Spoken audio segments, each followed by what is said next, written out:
The day the Bearlaugh twins were born, a prophecy spread across the empire. A child would be born, loved by God himself. And that child was the younger sister, Noxia, with blonde hair, blue eyes, and an angelic face. She quickly became the pride of the aristocracy. As she grew older, her beauty only deepened. Her silver-like hair shimmered. Her smile captivated everyone. And then, she awakened to power. She could control water. From that moment on, she was called the girl beloved by the gods. But her older sister, Tanazia, lived a completely different life. Her dark hair, her cold expression. People whispered she looked lifeless. At noble gatherings, even servants mocked her. How can twins be so different? One is blessed, the other is nothing. And Tanasha? She heard every word. At the crown prince's birthday banquet, once again she became the center of ridicule. But this time, she didn't run away. Crash. The sound of shattered glass silenced the entire hall. Tanazia stood there, smiling. She stepped forward, crushing glass beneath her feet. Repeat what you just said. Her voice was calm, but dangerous. The nobles froze. Did I give you permission to talk about me? No one dared to answer. And then she said, if I hear it again, I'll tear your mouths apart myself. From that moment, everything changed, because this Tanashia was no longer the same person in her past life. She was just an ordinary girl. She hated her job, dreamed of traveling, but before she could, her plane crashed, and she died. When she opened her eyes again, she was no longer herself. She had become Tanashia, a character from a novel she once read, a Villainess, with a tragic ending. In the original story, Tanashia was always compared to her younger sister, broken by jealousy. She slowly lost herself, and in the end, she died, forgotten. But this time, things were different. Instead of envy, she felt freedom. I'm rich, noble, and beautiful. Why would I suffer? She chose to live differently, enjoying luxurious clothes, walking through vast gardens. For the first time, she appreciated her life. But that peace didn't last long. One day, she overheard something terrifying. People were disappearing. Rumors spread about a neighboring empire, experimenting on humans, turning them into weapons. And suddenly, her memories returned. In the original story, a war was coming, her empire would fall, and she would be killed by one person, a weapon, a monster, the strongest being alive. His name was Arsan. He was the only survivor of those experiments. At just 15, he escaped the laboratory, but was captured and sold as a slave. Tanashia froze, because she realized something chilling. Arsan was the same age as her, which meant he should already be here. She immediately stood up. We're going to the slave market.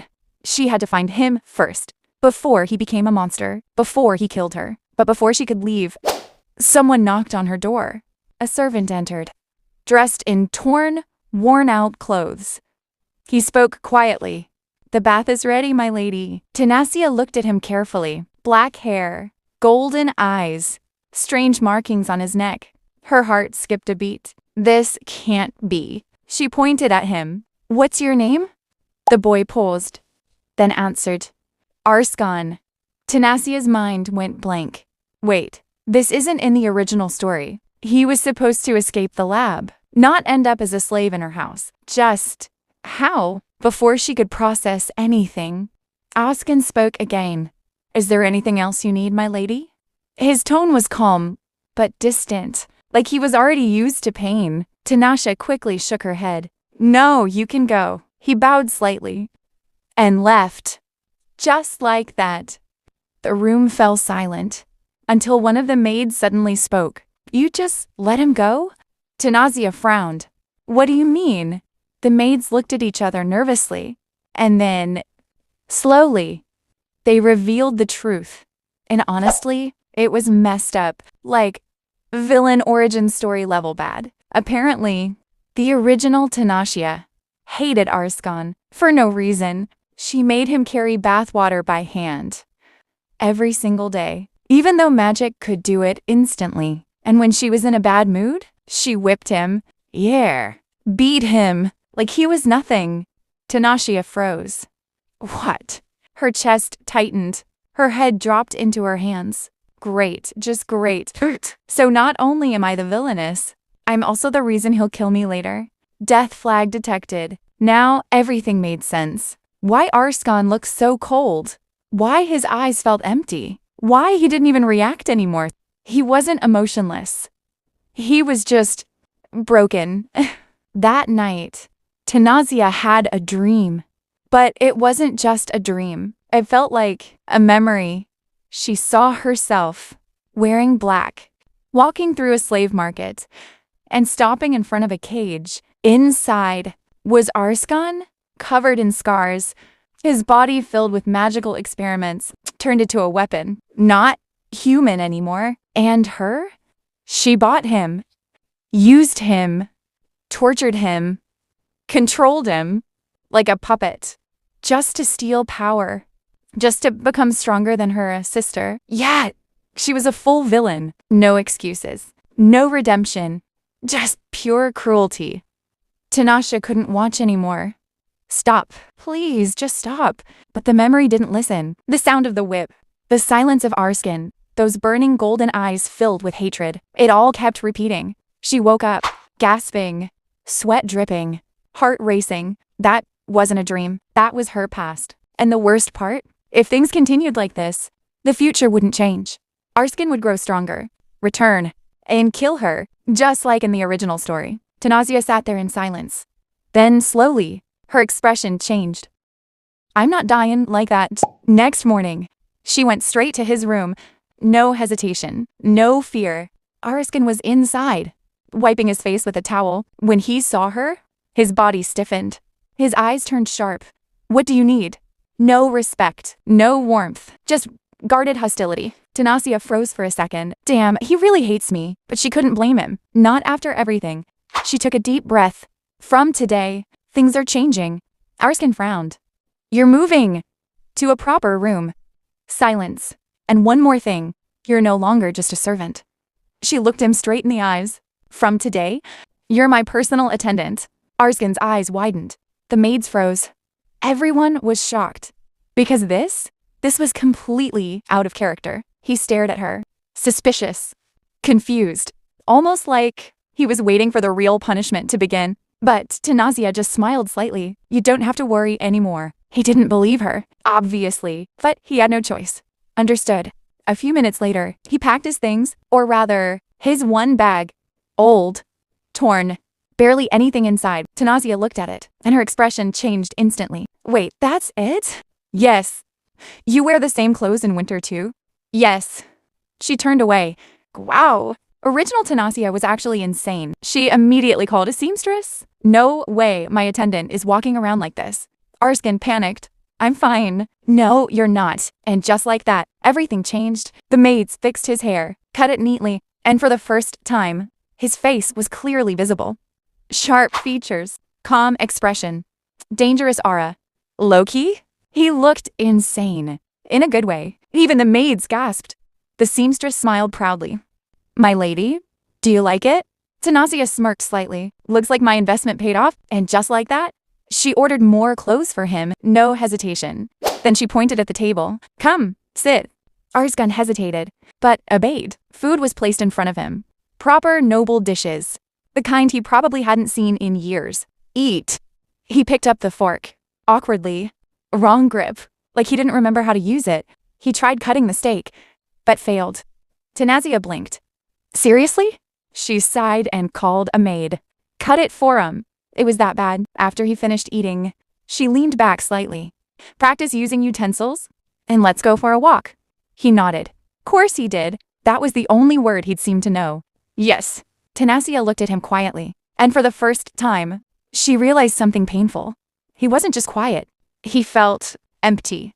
Like there was nothing left inside. But still, she didn't give up. Maybe a walk will help. A little later, they were outside, the grass still wet with dew. Cool air, peaceful silence. She walked ahead, lifting her dress slightly. Let's go a bit further. They reached a quiet spot. Tree stumps. Open sky. Perfect view. She sat down. Graceful. Elegant. Sit. Arsan obeyed. Still confused? Still suspicious. Nausea smiled softly. Look up. The stars are beautiful tonight. He hesitated. Then slowly looked up, and for the first time, his eyes changed. Just a little, because above them, the sky sparkled. Like falling diamonds. Nausea watched him. Do you like it? He looked down at her.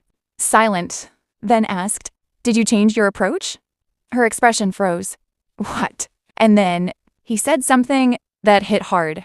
You told me before that I should help you steal your sister's power, and if needed, get rid of her. Silence. Tanashia's eyes widened. What did I just hear?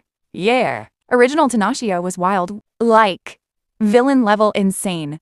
She pressed her fingers to her lips, her mind racing. I even asked him to kill her?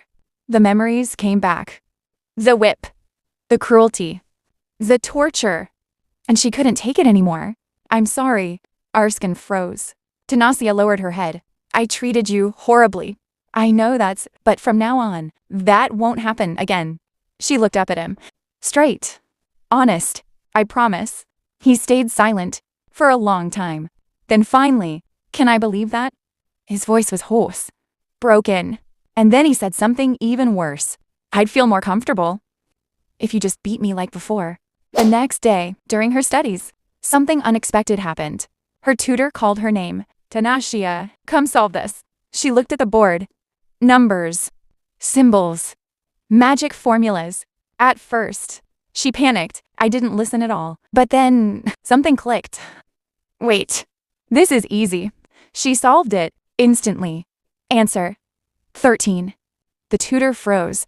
You did that in your head? Tanassia nodded. And even showed another method. Now the tutor was shocked. I knew you were talented. But this is beyond expectations. Turns out, Tanassia wasn't just a villainess. She was a genius. Magic formulas. Ancient.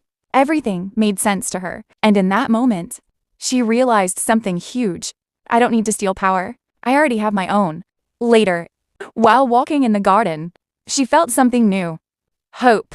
But suddenly, watch out! Splash. She was soaked. Completely. Standing in front of her was Noxia, her younger sister. The beloved by the gods. Panicking. I'm sorry, I didn't mean to. Tanassia blinked. Water dripping from her face. It's fine. Everyone froze. Because in the original story, this scene caused chaos, anger, humiliation. But not this time. Tanassia stayed calm. It was an accident, right? Noxia nodded quickly. Then don't worry. The maids tried to take the blame, but Tanassia shut it down. Don't pressure her like that again. For the first time, someone protected Noxia. And she was shocked. Thank you, sister. Tanassia looked confused. No need to thank me. But then, she noticed something. Arsan, standing behind. His shirt. Wet. Clinging to his body. And visible. Were the scars? Her expression darkened. Come with me. Back in her room. She turned to him. Take it off. Arsan froze. His hand started trembling. Here it comes. He thought this was punishment. Torture. Again. Slowly, he began removing his shirt. But instead, Tanassia opened a drawer. She took out a small white jar of ointment from the dresser and turned back toward Arsan. He was already on his knees, head lowered, waiting silently. He believed he had been ordered to prepare for punishment. For a moment she froze as she understood what he was expecting. Memories of her past actions made her uneasy, but she quickly opened the jar and stepped closer. Arsan tensed when he felt her approach. Instead of pain, however, a cool and gentle touch spread across his wounds. He flinched and moved back slightly, startled. What are you doing? He asked, unable to hide his confusion. Tanassia held up the jar and quietly explained that it was medicine to treat his injuries. She told him to stay still because it might sting. She carefully applied the ointment, focusing on each wound. The room remained silent as she worked. Arsan stayed still, though his body remained tense, unsure of what to expect next. That night, Tanassia sat at her desk, writing and thinking without rest. Papers were scattered around as she tried to piece together everything she knew. She thought about the future, the war, the destruction of her family, and the events that would follow. She wrote down ideas, trying to find a way to change what was coming. If she acted differently, perhaps things could turn out another way. If certain events were stopped early, maybe everything could be avoided. Without realizing it, she spent the entire night working until sleep finally took over at her desk. In the morning, a maid woke her gently. Tanassia opened her eyes, surprised to find herself still in the library. She had only meant to rest for a moment. The maid informed her that her father had invited her to dinner and began helping her prepare. Later that evening, Tanassia walked down the corridor wearing a purple dress. When she entered the dining room, a large table filled with food was already set, and her family was waiting. Olan looked at her and greeted her warmly. He said it had been a while since they had seen each other properly. Tanassia greeted everyone and took her seat. After a short conversation, Olan signaled to a servant, who brought a red box. He opened it, revealing a gold necklace decorated with rubies. He explained that he had heard about her talent in magic and wanted to give her a gift in recognition. Noxia accepted it and thanked him politely. As they continued talking, Noxia smiled and mentioned that the necklace would look beautiful at the upcoming royal ball for the crown prince's birthday. At those words, Noxia paused slightly as she remembered the importance of that event. She then closed the box and gently pushed it toward her sister. "You should take it," she said. Both Noxia and Alant looked at her in surprise. Noxia hesitated and tried to refuse, but Noxia insisted, saying it would suit her better for the ball. After a brief exchange, Noxia accepted it, still unsure but clearly moved. Alant watched the two sisters quietly, noticing the change between them. He then called for another necklace to be prepared. The conversation shifted to the upcoming event, and the sisters began discussing dresses and preparations. From a distance, Arsan stood silently, watching everything. When Noxia turned slightly, their eyes met for a brief moment. She gave a small, calm smile before looking away. Arsan remained still, unable to understand the change in her behavior. That night, he lay in bed, but sleep did not come easily.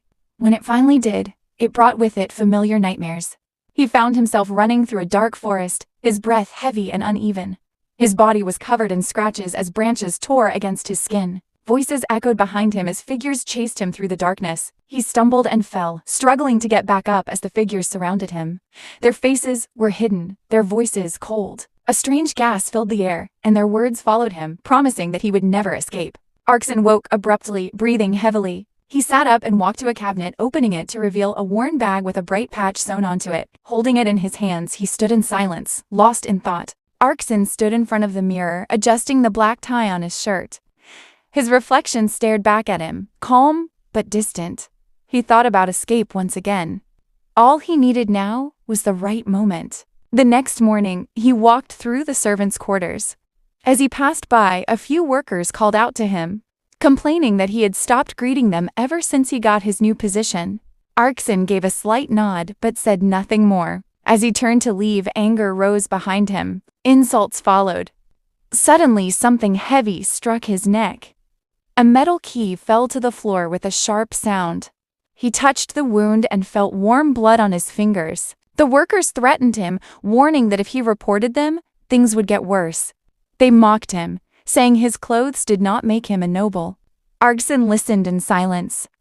Then a familiar voice interrupted them. Noxia stood nearby, arms crossed, watching the scene. The workers froze. She ordered them to apologize. They quickly obeyed, bowing and asking for forgiveness. Noxia's gaze remained cold as she told them that if they ever touched him again, they would regret it. She dismissed them, leaving only herself and Arsan. Turning to him, she asked about his injury. He replied that it was nothing serious. Noxia frowned slightly and said that he was not allowed to get hurt without her permission. Arsan lowered his head and quietly agreed. Soon after, Noxia called him to follow her. They met Noxia and headed to a high-end boutique to prepare for the royal ball. Inside, Noxia admired how well everything suited Arsan. Noxia selected an outfit for him and asked him to try it on. He returned dressed in formal attire that fit him perfectly. Afterward, Noxia helped Noxia choose a dress. The younger sister thanked her sincerely. When it was time to choose her own outfit, Noxia pointed to a black dress with delicate lace and subtle red patterns. She chose it without trying it on. The seamstress prepared everything while tea was served. A maid approached with a tray, trembling slightly. As she set the cups down, she accidentally knocked one over. The drink spilled across Noxia's dress. Before anyone could react, Arsan stepped forward and knelt down, wiping the fabric with his handkerchief. He asked if she was hurt. Noxia replied quietly that she was fine. After cleaning as much as possible, Arsan stepped back. For a brief moment, Noxia reached out and touched his hair, then quickly pulled her hand away and thanked him. The seamstress and her staff apologized repeatedly, expecting punishment. Instead, Noxia refused to punish them. She asked that the cost be used to compensate the workers rather than replacing the dress. The room fell silent in surprise. After finishing their purchases, they left the shop. Outside, Noxia thanked her again before heading inside the estate. Noxia remained in the carriage for a moment, deep in thought. Arsan stayed beside her. He finally asked what she truly wanted. Naxia looked at him, surprised, and told him that she would try to correct her past mistakes. Back at the mansion, Noxia defended her sister when the maid spoke badly about her. She insisted that Naxia had changed. That night, Naxia awoke from a nightmare. She remembered scenes of her former self acting cruelly toward others. Trying to calm herself, she prepared for the upcoming royal ball. Later, dressed in her black gown, she walked down the stairs. Arsan stood waiting, dressed in a formal suit with red accents and a golden brooch. They exchanged a few quiet words before joining Noxia. The three of them left together in the same carriage. At the imperial palace, lights shone brightly as nobles gathered. Whispers spread through the crowd about the two sisters. Naxia walked with Arsan while Noxia joined the other guests. Inside, nobles spoke poorly of Naxia, comparing her to her sister. Arsan overheard everything. Soon, the sound of breaking glass echoed through the hall. Naxia stood facing another noblewoman, her expression cold. She warned that anyone who spoke about her behind her back would face consequences. Afterwards, she stepped outside into the garden with Arsan. He asked if she truly meant her threat. She replied that it was only a warning. As they walked deeper into the garden, voices approached nearby. Naxia quickly pulled Arsan down with her behind a large bush to avoid being seen. They remained hidden as two men continued their conversation. From their words, it became clear that one of them was the crown prince. Naxia listened carefully, realizing that the situation was different from what she had expected. Remaining silent, she waited for the right moment to leave without being discovered. Before the conversation could continue, Noxia suddenly appeared in her dazzling white dress. She asked loudly what her sister was doing there. Naxia turned sharply at the sound of her voice. At that moment, the bushes behind them rustled. Strange noises followed, drawing attention. The crown prince and his advisor immediately turned toward the sound. The red-haired man stepped forward and demanded to know who was there. Naxia and Arsan were revealed. The crown prince looked at them with a faint smirk, remarking that he had not expected anyone else to wander so far from the banquet. Naxia bowed and greeted him formally. Noxia stepped forward and introduced herself as the youngest daughter of the Baitalov family, explaining that she had been searching for her sister. The crown prince asked if they were truly the daughters of that family, recalling that he had just been discussing matters involving them. His advisor added that they might have overheard something they misunderstood. Noxia calmly replied that she did not need any explanation. She stated that she was no longer interested in childish games. The advisor quietly admitted that they had likely heard more than they should have. Noxia directly asked if he was referring to the crown prince's earlier remark about not wanting to associate with them. He confirmed it. Tension filled the air. Noxia attempted to ease the situation, but before she could speak further, Noxia firmly declared that it was time for them to return inside. Before leaving, she formally congratulated the crown prince on his birthday. Her voice carried no warmth. The sisters walked quickly through a covered corridor with Arsan following behind. Noxia expressed her disbelief at the crown prince's words. She turned to Naxia with concern, asking if she was all right. After a brief pause, she admitted that earlier in the hall, several nobles had spoken badly about her sister. Naxia realized that this was why Noxia had reacted so strongly. She reassured her that everything had been misunderstood. She explained that the crown prince's position required him to maintain balance among the nobles, and that it was impossible to please everyone. Noxia hesitated but listened. Naxia continued, describing the crown prince as a man of great ambition and skill. She spoke of his abilities, his discipline, and his reputation among high society. Arsan listened silently from behind. Noxia asked if Naxia truly admired him. Naxia immediately denied it. She insisted that Noxia should not avoid him over a misunderstanding and should hear him out properly. After a moment, Noxia agreed. As they continued, a noblewoman approached and addressed Noxia, reminding her of her promise to demonstrate her water magic. Noxia acknowledged her. Naxia remembered the events tied to this moment. In the original course of events, a scheme would unfold during this demonstration. A girl named Liana Kisher had planned to humiliate Noxia by arranging for a loud firecracker to be set off during her performance. The sudden noise would startle her, causing her magic to spiral out of control. This incident was meant to lead to her first meaningful interaction with the crown prince. Naxia suggested that Noxia should speak with the crown prince first. Noxia refused, saying people were already waiting. She promised that she would speak with him later and left. Naxia immediately turned to Arsan and instructed him to find Liana Kisher and keep her occupied. He did not question her order and left at once. Before he could go far, she stopped him and told him that this task was extremely important. He nodded and disappeared into the corridor. Left alone, Noxia resolved to find the crown prince and repair the situation herself. However, events had already begun to shift beyond her expectations. Inside the hall, Noxia stood before a large crowd and began her performance. She controlled flowing water with precise movements, drawing admiration from those watching. At the edge of the crowd, Noxia arrived with the crown prince. She hoped that witnessing Noxia's abilities would soften his impression. As she scanned the area, she noticed a servant holding a firecracker. Liana was nowhere to be seen. A sense of unease filled her. She stepped slightly closer to the crown prince and suggested they move forward. He agreed. Moments later, the firecracker exploded. The loud sound shattered the calm atmosphere. Startled, Noxia lost control of her magic. Water surged outward in all directions. Without hesitation, Noxia pushed the crown prince forward. He stumbled into the path of the rushing water. The force soaked him completely. Silence fell over the crowd. The crown prince turned to Noxia with a displeased expression. He asked if she expected him to believe that this had been an accident. Noxia tried to explain that she had acted out of reflex. She offered him her handkerchief in apology. He rejected it. Noxia stepped forward, defending her sister and denying any intentional wrongdoing. The crown prince accused them both of acting together. The argument escalated. Noxia attempted to intervene, but both of them told her not to interfere. She fell silent. Realizing that the situation was worsening, Noxia stepped away. She asked a nearby servant if he had seen Arsan or Liana. The servant said no, but mentioned hearing a disturbance nearby. Following the noise, Noxia entered a dark corridor. There, she found Arsan standing in front of a locked door. From inside, Liana's voice could be heard shouting angrily. Arsan explained that he had detained her as instructed. Noxia confirmed that he had done the right thing. They opened the door and entered. Liana stood inside, surrounded by broken objects holding a heavy candlestick. She demanded to know why she had been locked in. Noxia told her that it had been her order. Liana refused to accept her explanation. When questioned about the firecracker, she admitted that she had arranged for it to be set off regardless of any signal. Noxia acknowledged her answer and suggested returning to the hall later. Liana chose to remain behind. After leaving the room, Liana unleashed her anger. Using her wind magic, she destroyed the candlestick in her hands. She vowed that Noxia would pay for deceiving her. Days later, Noxia sat in the library, reflecting on everything that had gone wrong. Her plans had failed, and the relationship between Noxia and the crown prince had worsened. Her thoughts were interrupted when her tutor arrived with numerous books. The lesson was meant to help her choose a future path.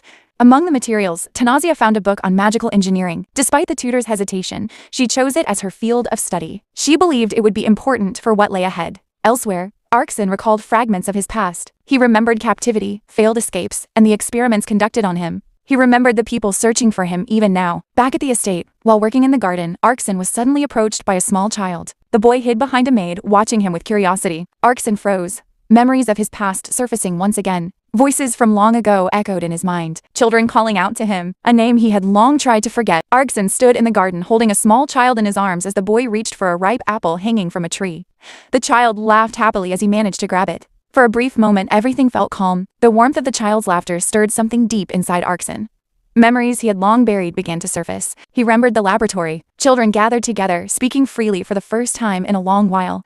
They did not see him as a threat. Instead, they treated him with curiosity and quiet trust. They spoke about how they had ended up there. Some said they were brought for food and shelter. Others mentioned parents who promised to return. Arsan listened in silence. He understood the truth.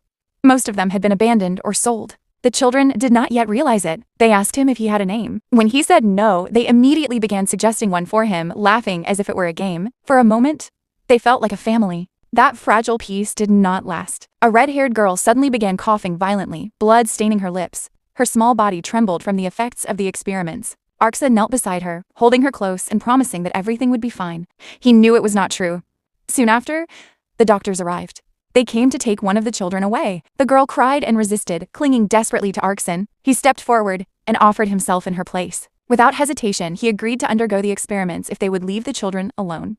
The experiments were relentless. His body changed rapidly under the strain. Pain became constant. Eventually, he lost consciousness. When he awoke and returned to the cell, everything had changed.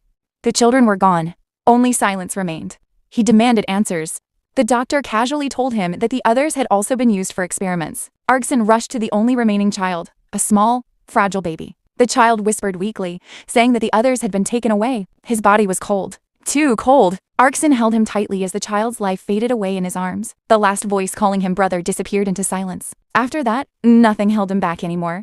He escaped. But even freedom did not come. He was captured again and forced into a different kind of control. The memory faded. Arsan stood still in the garden, the child in his arms now safe and smiling, completely unaware of the darkness that had once surrounded him. Inside the estate, Tanasha remained surrounded by books. She had fully immersed herself in magical engineering.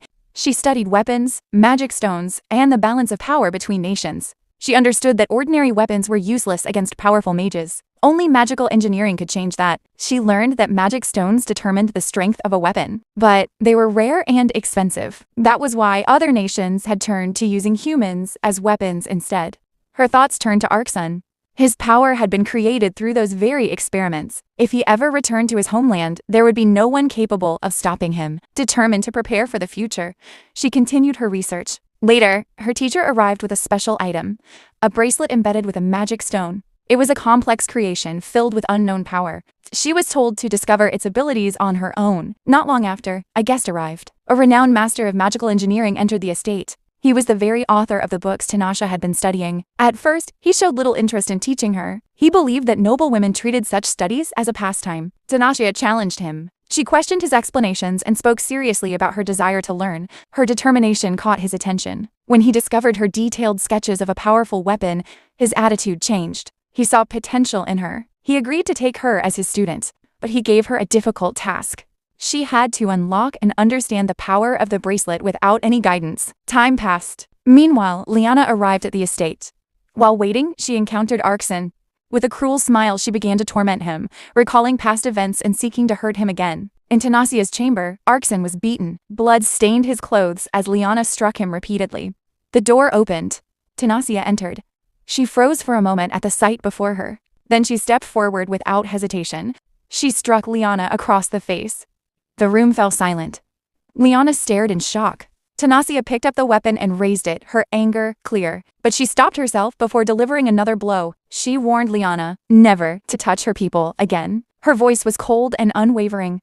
Liana left, furious and humiliated. Tanasia immediately rushed to Arsan's side. She called for a doctor and supported him as his strength failed. Even in pain, Arsan questioned her actions. He did not understand why she had protected him. He lost consciousness before receiving an answer. When he awoke, he found her sitting beside him, watching over him.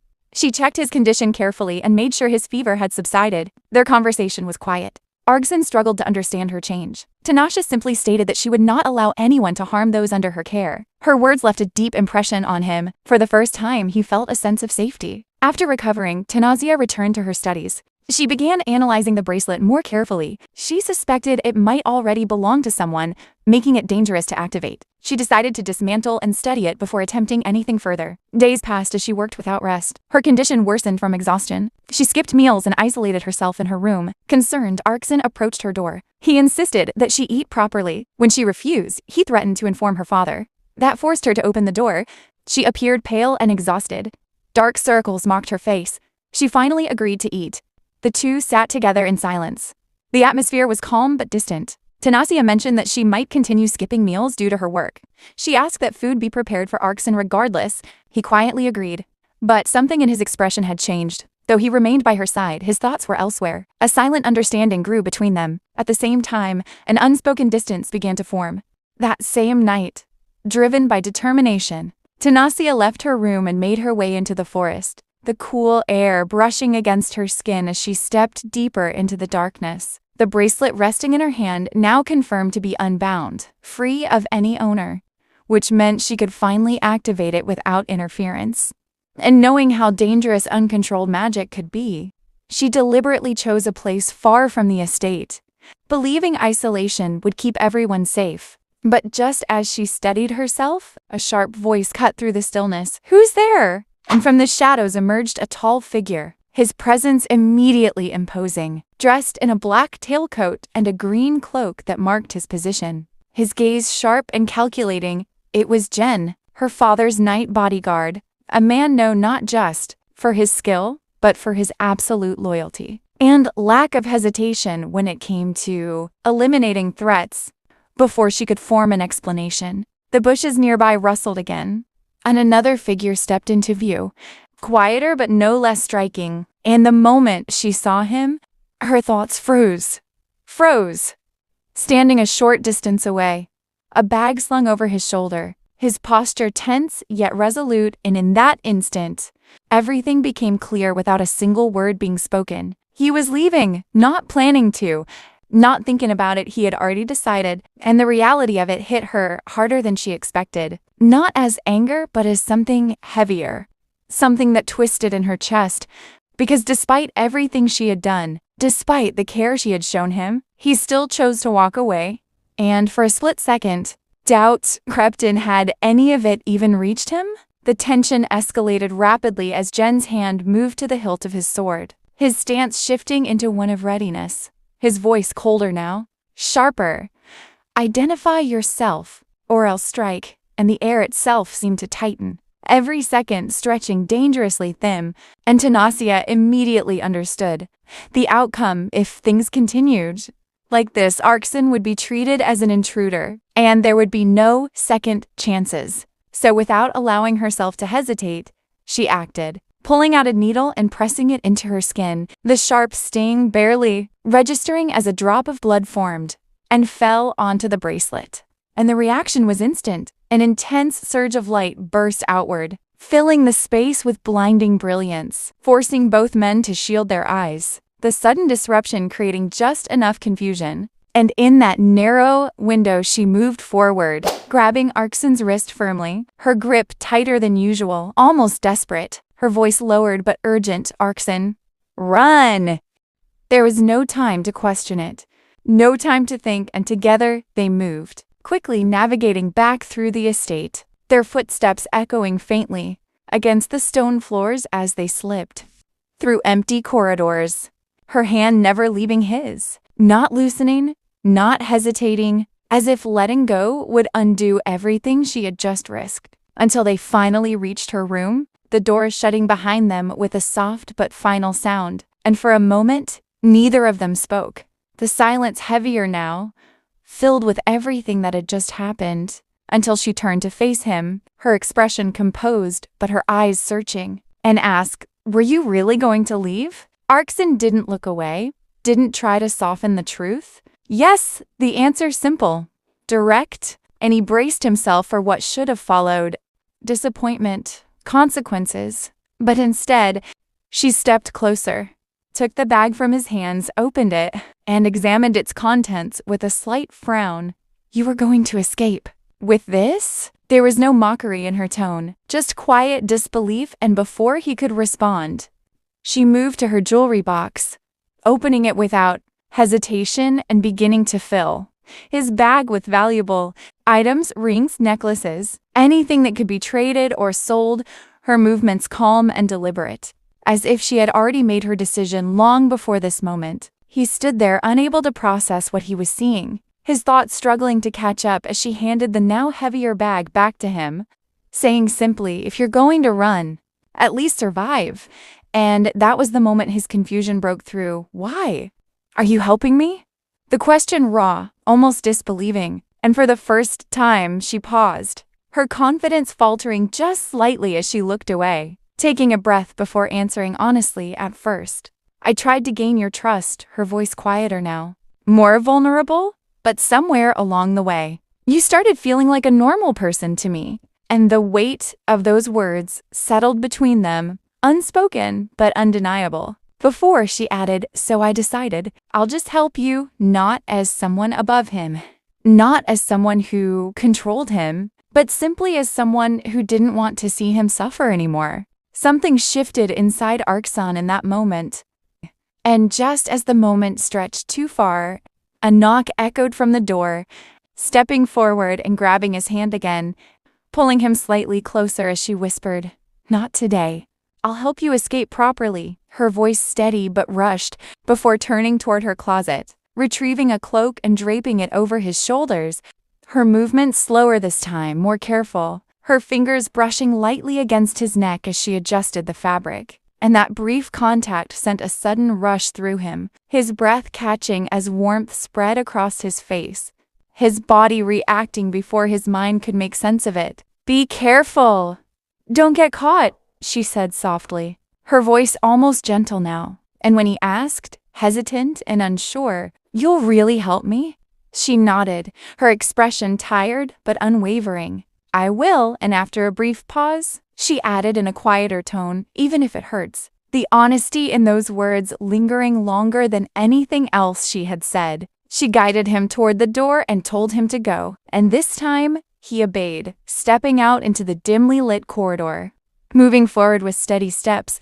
But the further he walked, the heavier everything felt, until he suddenly stopped, his chest tightening as memories from just moments ago replayed vividly, her voice calling his name.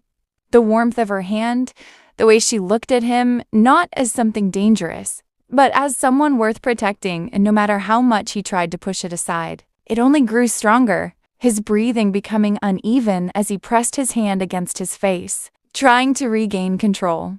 But the sensation spreading through him wasn't something he could suppress. Arsan understood something that terrified him more than anything else. He didn't want to walk away from her.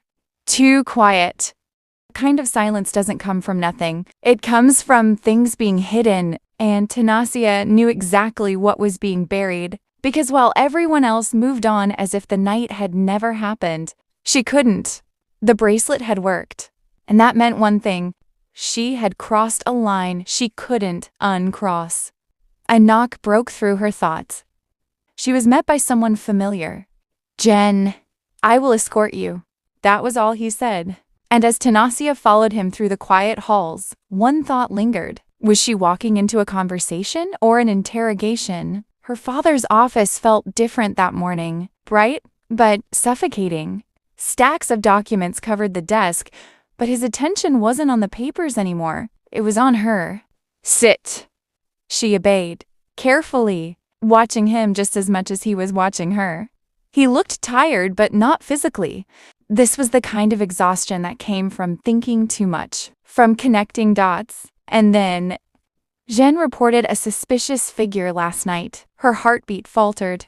Someone used magic and escaped. There it was. Not an accusation. Not yet, but close enough. "Do you have anything to say?" And just like that, the moment arrived. Noxia lowered her gaze. Not in submission, but in calculation. Because this wasn't about telling the truth. It was about telling just enough of it. "I was outside last night," she said quietly. "I used light magic for the first time." A pause. Careful. Controlled. It was part of my studies. Her father didn't interrupt, didn't react. So she continued in the freed. "My servant was also outside. We didn't meet. Perhaps he was mistaken for an intruder." Silence filled the room. Heavy. Dangerous. And then, that is possible. Relief flickered inside her, but only for a second, because her father wasn't finished. "This is not just a mansion," he said, his voice lower now. "It is where my daughters live." The air shifted. Colder.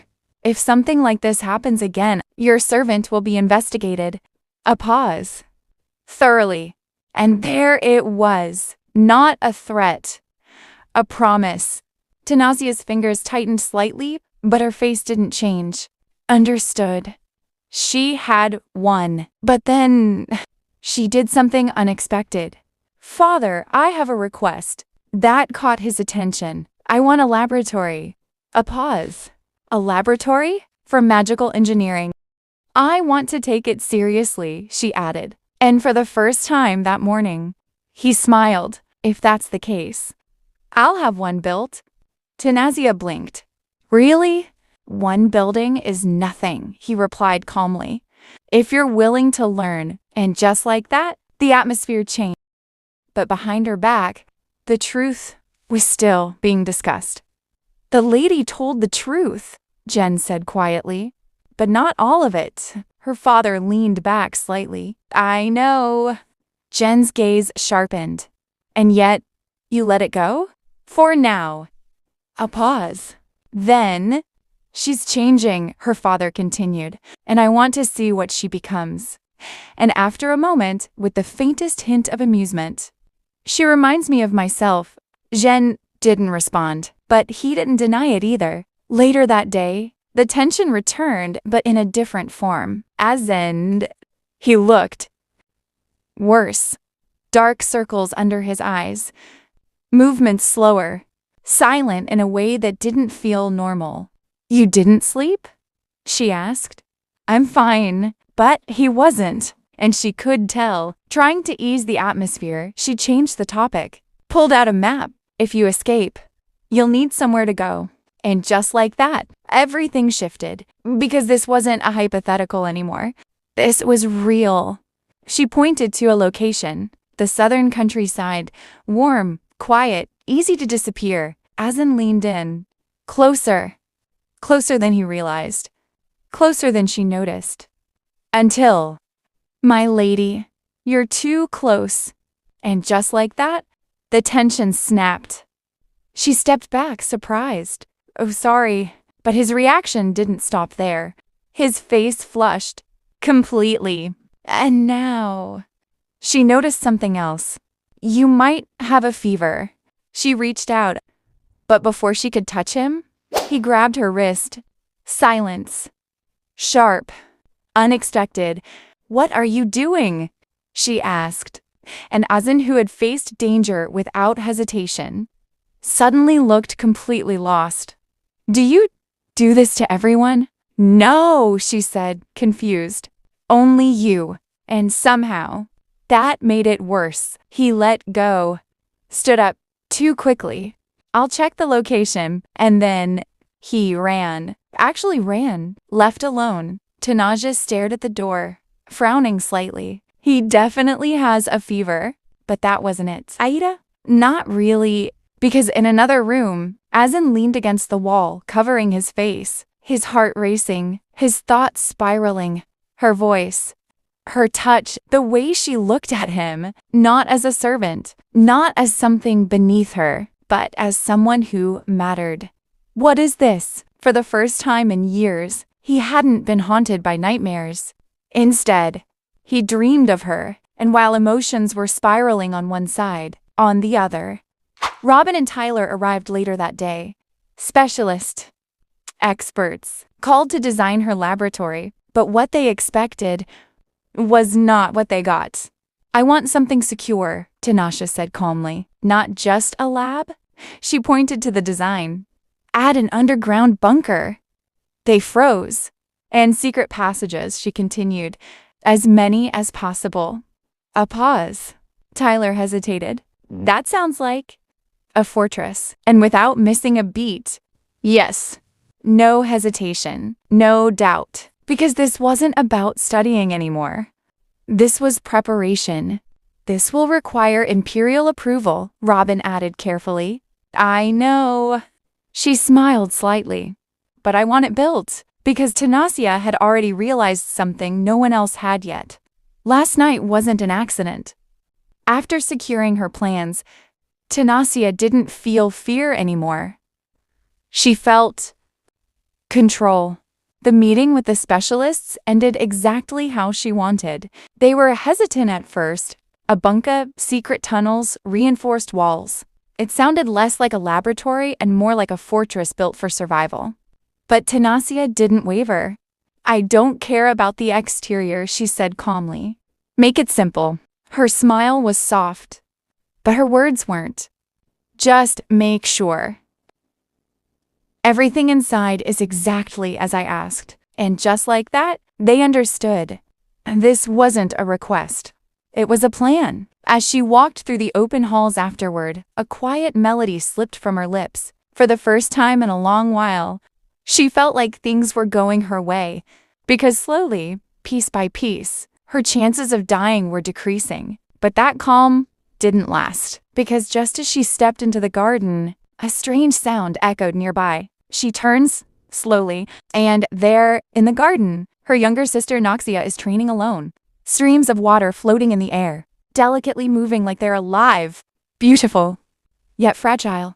Hidden behind a pillar, Tanasia watches quietly. No jealousy, no hatred, only one thought. Why would anyone hate someone like her? Noxia struggles. Her magic is strong, but her body isn't. Sweat drips. Her hands tremble. And then, a mistake. A sharp gasp. The water loses control. And Her hand gets cut, Tanashia's eyes widen, and without thinking, she runs to her. What happened? Noxia tries to explain, but her voice trembles. Blood slowly dripping from her hand. And then, thunder roars. Rain starts pouring. Noxia is too exhausted to even protect herself. So Tanashiya makes a decision. She grabs her dress and tears it apart. A noble lady ruining her own clothes, just to save her sister. Carefully, gently, she wraps the cloth around Noxia's wound, her hand steady, her expression serious. A touch so soft, it doesn't feel like it belongs to a villain. I'll bring help. Stay here. And before Noxia can stop her, Tanashiya runs into the rain. Soaked, cold, breathless, but she doesn't stop. Because for the first time, she chose someone else over herself. Meanwhile, Noxia stands there, frozen, her eyes wide, her heart trembling. She did this for me? Back at the mansion, Tanashiya returns, completely drenched. But the maids, they're not talking about her. They're whispering, spreading poison. She pushed her sister. She caused the injury. Tanashiya hears everything. Her hand reaches for the door. She wants to speak, to fight back. But then she stops because she knows they're not wrong about who she used to be. So she stays silent until a voice cuts through the room. Nonsense. It's Noxia, her gentle voice, now filled with anger. My sister ran through the rain to save me. The room goes silent. For the first time, the heroine defends the villain. The maids panic, try to explain, but Noxia doesn't listen. You've crossed the line, and just like that, they're fired. Later, in the quiet hallway, Noxia finds Tanashiya. I'm sorry for everything. Tanashiya looks at her, calm, distant. The maids weren't completely wrong, but Noxia steps closer, firm, gentle. Even if it hurts you, I won't ignore it anymore. For a moment, Tanashiya freezes, because this kind of care is new to her. Her cheeks turn slightly red. Then, the moment that changes everything, Tanashiya slowly raises her hand and pats Noxia's head. I'm proud of you. Noxia freezes. Her entire face turns red. Her eyes shimmer. A simple touch, but it feels like love she never had. She gently holds her sister's hand, closing her eyes. Then I'm happy. And in that moment, their relationship changes forever. Meanwhile, a new twist. Her teacher suddenly appears, annoyed. Are you planning to embarrass me at the festival? Tanashiya is confused, until he says, you're coming with me. She freezes, because then he drops the truth. You're a genius. A genius. Her eyes widen, heart racing. All those nights studying, all that effort, it wasn't meaningless. Then, he shows her something. A design, a weapon, her invention. A magic pistol that could shock the entire empire. This alone will make everyone speechless. Tanashiya's heart pounds. Because now, she's not just surviving the story. She's about to change it. But there's a problem. Her weapon can only fire 3 times. After that, it becomes useless. So she begins working day and night. Obsessed. Relentless. Reading everywhere. Even in the bathroom. Because she knows, if she wants to win, she must surpass her limits. And then, one quiet moment. A voice whispers behind her, my lady, you'll crash if you keep walking like that. Turning around, she saw Arsan, watching her carefully. And before she could even respond, she almost walked straight into a pillar. He caught it instantly, and she just sighed softly, realizing he was right. The symposium was getting closer, and her thoughts were getting heavier. So she made a sudden decision. We're going to the teacher's lab, together. Arsan blinked, surprised. But when she repeated it again, he just nodded quietly. Because resisting her was never really an option. But then, everything changed with one sentence. Today is Madam's death anniversary. Tanashiya froze. Her heart dropped. Charlotte, her mother, the only woman her father ever loved. And just like that, we shift to a broken man sitting alone, drowning himself in alcohol. Oland, holding a silver locket, staring at the face of the woman he lost. And here comes the past. A small boy, an innocent girl, a simple meeting that turned into everything. Charlotte, the nanny's daughter, sweet, bright, full of life. And Oland, a noble boy who didn't understand it at first. But she became his entire world. They grew up together, laughing, teasing, staying side by side. Until one day, she said she might get married to someone else. That's when something inside him snapped. Jealousy, fear, obsession. He secretly threatened every man who came near her, because the thought of losing her was unbearable. And finally, he confessed, not as a noble, not as a master, but as a man in love. I don't want to live without you. She tried to deny it, tried to run away, but he held on, promising her, I'll become powerful enough so no one can separate us. And he did. He conquered everything just to stand beside her. They got married, they had children. They became a family. For a moment, life was perfect. Until that night, blood, tears, a dying woman in his arms. Charlotte smiling weakly, covered in blood. Promise me you'll raise them with love. Oland, trembling, breaking apart, refusing to accept it. But in the end, he promised, and she took her last breath. Back to present. That's why he drinks. That's why he's broken. Because the killer was never found. But something has changed. Noxia, she's no longer just surviving. No, she wants revenge. Cut to her room.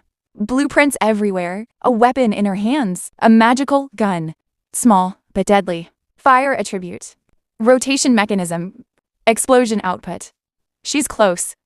But not enough. And then, Arsan speaks. What if you add wind? She froze. Wind ja fire. A synergy. A boost. A breakthrough. Before he could even react, she rushed forward, wrapped her arms around his neck, and hugged him tightly. You're a genius. Her face pressed against his shoulder, her voice full of excitement, warmth. Arsan completely froze.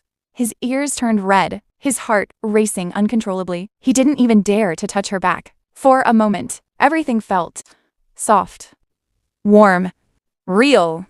She quickly stepped back, embarrassed, but that feeling stayed. Next, they rushed to the lab, excited, fast, alive. Noxia explained everything, and even the strict teacher was impressed. Brilliant. Absolutely brilliant. But then, something strange happened.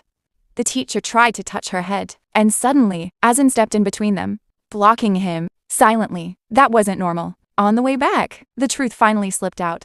Jealousy. Pure, uncontrollable jealousy. You seemed close to him. Your eyes were shining. You liked it. Noxia looked at him like he lost his mind. I'm your age. What nonsense are you saying? But wasn't joking. His emotions were overflowing. So much that his power started losing control. His fingers slowly turning into metal. This wasn't just jealousy anymore. This was dangerous. So she made a decision. I won't get too close to others, but you learn to control your power. And then he asked for something unexpected, a reward. If he learns control, he wants something from her. She agreed, without thinking much. But deep inside, she wondered, what if he asks for something dangerous? Something personal? Meanwhile, construction begins. A secret laboratory, hidden passages, fortress-level materials, an underground safe haven. She ignored everything. The whispers, the stares, the world. Because Noxia Berlauf had only one goal, power. The symposium was approaching fast, and this time, she wasn't going to stay in the shadows. Inside the lab, her masterpiece was finally complete, a small, elegant pistol, but hiding terrifying destruction within. Fire magic, rotating mechanism, explosive output. She had created something the world had never seen, but before testing it, Arsan stepped forward. I'll do it. He cuts his finger, lets his blood drip onto the magic stones, and takes the weapon in his hand. Silence. Tension. One shot. Boom. The target didn't just break. It was completely erased. Even the ground cracked. Everyone froze. The teacher stared in disbelief. This is genius. But Noxia didn't care about the weapon. She rushed to Arsan, grabbing his shoulder tightly. Are you okay? Her voice filled with worry. Not for the weapon, but for him. Arsan froze, his heart racing, because for the first time, she chose him over everything else. Later, at dinner, the Berlauf sisters sat together. Noxia shining, talented, loved. Noxia calm, unreadable, dangerous, both entering the symposium, but in different worlds. Noxia, magic. Noxia, magical engineering. Even their father, Oland, appeared. Proud. Watching. Waiting. But Noxia's goal wasn't victory. It was something deeper. something darker. The day arrives. The grand symposium hall. As she walks in, the whispers begin. That's her, the powerless one. Why is she even here? But she keeps walking, unaffected, until the testing begins. Noxia steps forward. Water flows beautifully, perfectly controlled. A masterpiece. The crowd erupts. Next, Leon. Wind magic. Sharp, precise, powerful. Then, Tenacia Bearlauf. The crowd laughs. She has no magic. This is pointless. Even Liana smirks, but Tenacia just smiles. Later, her turn to present. She pulls out her pistol. People whisper, "It's too small. How strong could it be?" Even her father watches silently. She raises it. Aims, breath steady. One shot. Boom! Fire explodes across the field. The target disappears. The ground shatters. Silence. Absolute silence. Then, shock. Fear. Awe. She made that? That's insane. This power. Her father is speechless. And then he smiles, proud, gently placing his hand on her head. "I'm proud of you." Tenacia freezes, because this feeling she never had before. From that moment, everything changes. The same people who mocked her now whisper in admiration. But peace doesn't last. In the garden, a mysterious man appears. White hair, mask, red eyes. Decane, the second male lead, he looks at her, not with mockery, but interest. "You're more beautiful than I expected." Tenacia blushes slightly, unfamiliar with such words.